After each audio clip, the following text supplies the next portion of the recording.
Good morning guys! Magandang umaga. So kakatapos lang natin magbayad ng kuryente. Baka maputulan tayo. So unit for shipping at bago yan sa mga bagong panood po. Um, paki-add po ako kung interesado kayong bumili ng airsoft sa akin. Ito po yung name ko sa Facebook.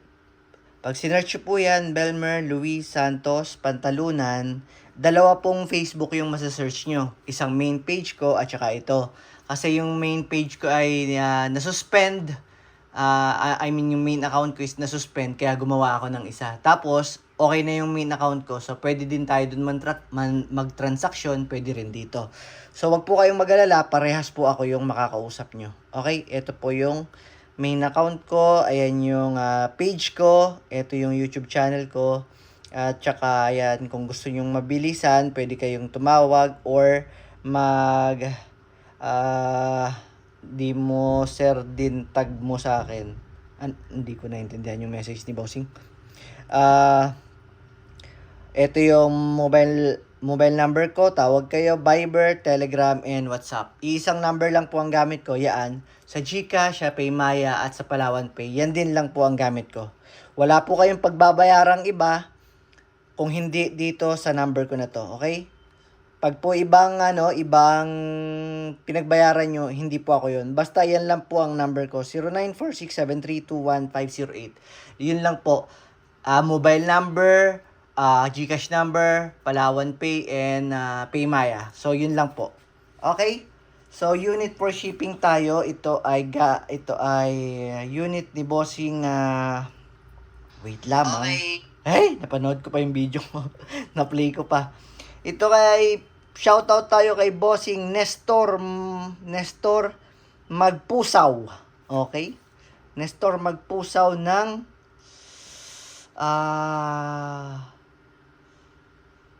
Polonuling Tupi.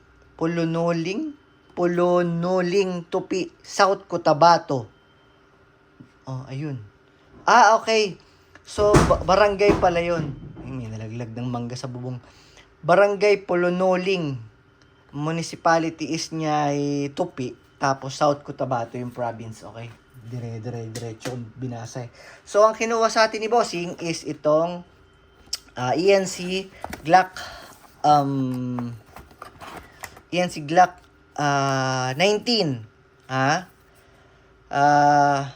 TTI Combat Master John Wick 2. Teka nga, baka sabihin nila pangit yung markings. May naiiwan kasing dikit-dikit sa electric tape yun. Yan. Okay, yan. Ikaw nang bahala dyang mag-ano. Yun na, okay na. Okay na. Ayun, gumanda na. Ito pa, mayroon tang lagkit-lagkit to Pag dumadating kasi sila, yung lahat ng markings, tinatakpan nila. Meron silang mga electric tape. Ayan. So yun. Ikaw na magtanggal nito. Isa to sa pinakamalagkit Baka pumangit pag ako ang nagtanggal, Bossing. So, pagbukas mo, Bossing, ito yung unit. Tapos may manual. At saka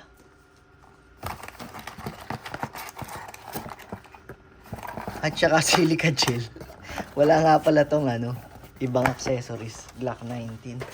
So, ito yung unit mo, Bossing. Ayan. Compact. Ganda. Conceal.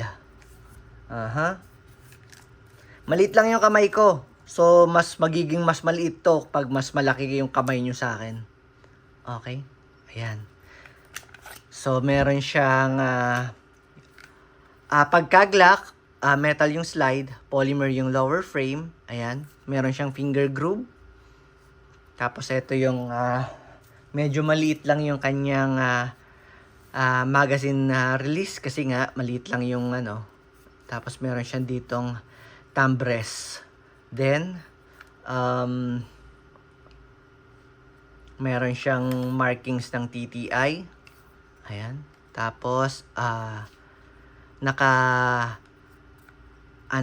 naka-port yung slide niya, labas yung kanyang barrel. So ayan, may mga serration dyan. Tapos Combat Master and TTI marking sa slide. So meron din rin siyang under railings for accessory attachment. Tapos ito, bossing, huwag mo na itong gamitin ha. Kasi pag binaba mo to, hindi mo siya makakalabit. Okay? Pag minsan, nakakalimutan natin to kasi wala siya dito eh. Nandito yung safety. Okay? Huwag mo na itong gamitin. Huwag mo na itong papakialamanan. Yun lang ang advice ko. Kasi pagka once na sinafety mo siya, tas nakalimutan mo, pinilit mong kalabitin, nakala mo matigas lang, nasisira yung mekanismo ng trigger. Tapos meron na rin siyang under railings for accessory attachment and threaded na rin yung kanyang outer barrel. Para pwede ka maglagay dito ng laser at saka flashlight. Dito naman pwede ka maglagay ng suppressor or kaya tracer unit. Okay? So bago natin siya i-test, anuhin muna natin siya, ilube. So, kasa mo muna, bossing. Okay? Pag kinasa mo, ibababa mo ton dalawang latch na to. Pag sabay, pag ganun. Okay? Yan. Pag nababa mo na, tulak mo lang. Kusa mo nang makakalas yan. Yan. Okay. So, ilub natin siya. Huwag nyo kakalabitin pag nakakalas ha, guys. Sa mga nakakalimutan ko laging sabihin. Huwag nyo kakalabitin kasi aangat tong hammer. Hindi nyo maibabalik yung slide. So, hayaan nyo lang siyang nakakasa. So, 4 yung railings niyan. 1, 2, 3, 4. Tapos dito, isa sa hammer. Tapos dito, tigka-kaunti lang sa taas. Ang mahalaga yung 4 na railings. Ito, balik natin. Tapos ikalat natin yung silicone oil. So, lagyan naman natin tong silicone oil, isa dito. Papasukin lang natin dito. Isa lang. Yan. Tapos ikalat natin para malubricate yung mga o-ring dun sa mga valve niya. Isa, tsaka dito, isa. Eto, pwede mo tong kalasin para mas maasinta mo yung valve sa paglalagay ng gas. Pwede rin namang hindi, kaso pag minsan ang malayo kasi yung base plate ng ENC, kaya pag minsan hindi ko siya matamaan. Hindi ko siya makita pag naglalagay ako ng gas. So, ganito, bossing. Sige, balik natin. Try kong maglagay ng ng gas na mayroong base plate. So, ganito ang hawak ng magazine pag maglalagay ka ng gas. Ganito. Okay? Nakababa yung magazine. Upside down dapat. Tapos, itong gas, dito mo naman siya hahawakan. Hindi dito, hindi rin dito. Dito po sa dulo. Okay? Mas may puwersa kapag nandito, so hindi siya mag-shake at hindi mo masisira itong inlet valve. Pag magkatapat na sila, nakasubo na yung nozzle niya dito sa inlet valve, ibababa mo lang tong gas.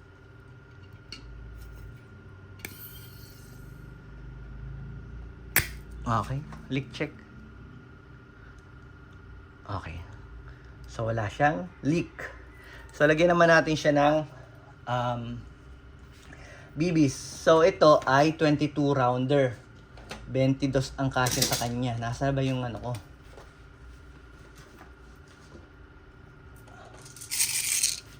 So, lagyan lang natin siya ng konti lang. So, ito, bossing, pag hila mo, medyo masakit sa umpisa. Ano nga ang pangalan nun? Joshua Yumol. Kaka-message lang sa akin. Nabasag yung ganito niya. Bossing, saan nakakabili nito? So, nilink ko sa kanya sa Lazada. Yung 3D printed. Kasi parang 250 yung isang ganito yung original na ENC. Tapos may 3D printed. Pahalos parehas din naman. Naka-testing na ako May ENC kasi ditong demo unit na pag nabibitawan ng mga buyer, pag nagte-test sila, nababasag to. So, ang binibili ko 3D printed. Halos parehas lang. Magkasing lang sila. magkasing tibay. Kaya pwede po nating, wag na lang nating ingatan na lang natin, pwede naman eh. Basta kahit na anong mangyari, wag nyo tong bibitawan. Okay? Hila, wag nyo bibitawan kasi pag nabitawan nyo, nababasag po to. Tapos doon sa malaking siwang na yon, doon kayo maglalagay ng bibis. So ito bossing, kung gusto mong kumuha sa akin ng ganito, pang maintenance, kuha ka. Kung hindi naman, pwede naman ng petroleum jelly. Ito naman, pwede ka rin kumuha nito, pampabilis maglagay ng bibis. Kung hindi naman, pwede namang mano-mano. Sinabi ko lang sa'yo, baka kasi ano yun? Ano yung ginagamit niya na yun? Tawag po dito is BB loader, dito man ay airsoft oil. So dito ang lagay ng bibis.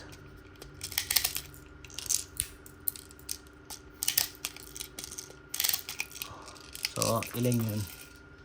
Ilan na yung nalagay ko? Tapos pag maglalagay kayo, nakaayos po lagi, iaayos nyo.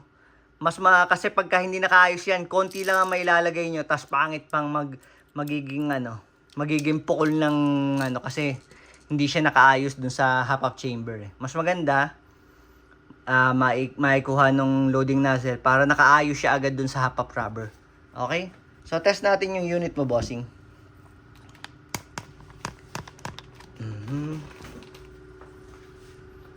So malakas ang insert ng magazine, bossing ha. Malakas ang insert ng magazine. Tapos trigger finger out. Pagka hahawakan nyo lang yung gatilyo, pagkakalabitin nyo na. Okay? Iturin nating laging nakakasa at saka loaded yung maganda tong pan-training yung mga, kaya ko lang sinasabing trigger finger out. Maganda yung pang-training kasi hindi kayo makaka-aksidenteng makaputok sa mga kakilala nyo o kahit hindi nyo kakilala, hindi nyo siya aksidenteng makakalabit. Basta pag hahawak ng unit, airsoft man o totoo, trigger finger out po lagi. Hahawakan nyo lang yung gatilyo pag puputok na kayo. Okay? So malakas yung insert ng magazine, kaya malakas para kagatin ng mag-catch. Kasi pagka hindi nyo nilakasan, pwedeng malaglag pa yung magazine nyo, mababasag pa tong magazine base plate. Okay? Pagkasa, bitaw agad. Kasa, bitaw. Huwag nyo nang susundan pa ng ganon. Ayan natin to. Ito ang kauna-unahang nagagasgas dito.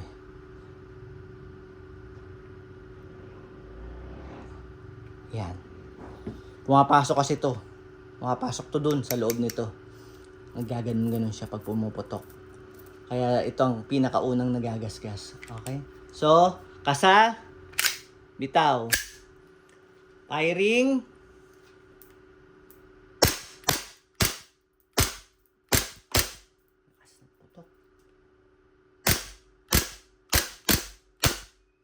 So, pagka wala na siyang bibis,